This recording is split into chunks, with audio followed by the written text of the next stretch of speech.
လောက်ခလာစာကိုမူရစ်ဆေးနဲ့ပေးလာကြတဲ့ရွှေတူးဖော်ရေးလုပ်ငန်းကချင်ပြည်နယ်ကရွှေတူးဖော်ရေးလုပ်ငန်းခွင်ချို့မှာကျင်းလုပ်သားတွေကိုလောက်ခလာစာအဖြစ်ပတ်စံအစားမူရစ်ဆေးဝါးကိုပဲပေးလာကြပါတယ်။ရွှေတွင်းပိုင်ရှင်တွေဟာအလုပ်သမားမြဲဖို့နဲ့အလုပ်ပိုလုပ်နိုင်ကြဖို့ဆိုတဲ့ရည်ရွယ်ချက်နဲ့စိတ်ကြွဆေးပြဘိန်းဖြူစတဲ့မူရစ်ဆေးဝါးတွေကိုလောက်ခအဖြစ်တနေ့နှစ်ကြိမ်ပေးလာနေကြတာပါ။မူရစ်ဆေးဝါးမသုံးဆွဲတဲ့ကျင်းလုပ်သားတွေကိုတော့ထမင်းကျွေးပြီးနေစားကကိုပတ်စံပဲပေးနေကြတယ်ဆိုပြီးဝိုင်းမော်မြို့ဒေသခံတွေကပြောပြထားပါတယ်။ရွှေကျင်တဲ့နေရာကလောပန်းတွေကမူရစ်ဆေးကင်ပြီးခိုင်းနေတယ်လို့ဖြစ်နေတာ။တရက်ကိုမူရစ်ဆေးနှစ်ခါပဲတော့သူတို့အတွက်အလုပ်တွင်တာပေါ့။ဆေးမသုံးတဲ့လုပ်သားတွေကိုကြတော့ထမင်းကျွေးတယ်။တရက်ကိုပတ်စံ2000လောက်ပေးတယ်။ဆေးသုံးတဲ့လုပ်သားတွေကိုတော့ဆေးပဲပေးကြတော့တယ်။ဆေးဆွဲတဲ့ကျင်းလုပ်သားအတွက်ကမူရစ်ဆေးပိုးကျွေးနဲ့ကိုဝစ်ချတော့မှမဟုတ်တော့ဘူး။အဲ့ဒါနဲ့ပဲတတရားလေးနေကြတာ။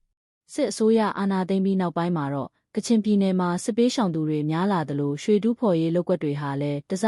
တိုးပွားလာခဲ့ကြပါတယ်။အဲ့ဒီလိုမူရစ်ဆေးဝါးသုံးစွဲသူတွေဟာဒေသခံကျင်းလုပ်သားတွေအပြင်စစ်ပေးရှောင်တွေနဲ့တခြားဒေသတွေကပြောင်းရွှေ့လာတဲ့သူတွေလည်းပါဝင်ကြပါတယ်။မူရစ်ဆေးဝါးသုံးစွဲလာသူတွေထဲမှာအမျိုးသားတွေအပြင်အမျိုးသမီးတွေလည်းသုံးစွဲလာကြတာပါ။မူရစ်ဆေးကိုဒီဘက်မှာအလွယ်တကူဝယ်လို့ရနေတော့သုံးတဲ့သူများလာကြတာ။ရွာထဲမှာဆိုမူရစ်ဆေးတွေကိုပေါ်ပေါ်ထင်ထင်ရောင်းကြတာတွေရှိတယ်။အခုနောက်ပိုင်းလူငယ်တွေပါသုံးစွဲလာကြပြီ။အရင်ကရွှေတူးဖော်ရေးလုပ်ကွက်တွေဟာတပိုင်တနိုင်တူးဖော်ကြပေမဲ့စစ်တပ်အာဏာသိမ်းပြီးနောက်ပိုင်းမှာတော့စက်ရန်ရားကြီးတွေနဲ့တူးဖော်ကြပါတယ်။အခုလက်ရှိမှာတော့အေယာဝတီမြစ်ကြောင်းတစ်လျှောက်နဲ့ဥယျာဉ်ချောင်းတွေမှာရွှေလုပ်ကွက်ကြီးတွေကိုခက်စိတ်တွေ့မြင်နိုင်ပါတယ်